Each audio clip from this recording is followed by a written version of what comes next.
Hello, हम आपको उर्दू का टेक्निक बताएंगे कि उर्दू आप कैसे सीखें। लिखा है उर्दू किस तरह से सीखें। हरूफ तहज्जी यानी हर्फ जो होता, वर्ड जो होता, अल्फाज, उसी को बोलते हैं। हमारे मुंह से निकली हुई हर आवाज़ को ज़ाहिर करने वाले निशान को क्या कहते हैं? हर्फ कहते हैं।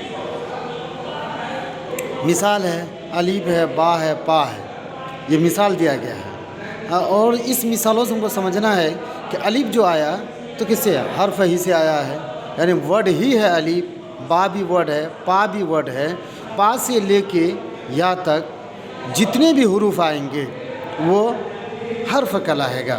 हर्फ मतलब हमको बुनियादी उर्दू सीखना है कि हमको कुछ नहीं आ रहा है, हम कैसे सीखें, तो उसी के एवज़ में कहा जा रहा है। लिखा अलीफ बा पा से या तक में से हर एक निशान हर्फ है, यानी जितने भी हुरूफ हैं वह हर्फ है। उसकी बुनियादी ये है कि हुरूफ तहज्जी और उर्दू किस तरह से सीखें। इस निचोड़ में आपको ये समझना है कि हम उर्दू को किस तरह जानें। मेरा जो वेबसाइट है आप उसको लॉगिन करें, कमेंट करें, सब्सक्राइब करें और हमको ज़रूर बिल ज़रूर लाइक करें। धन्यवाद।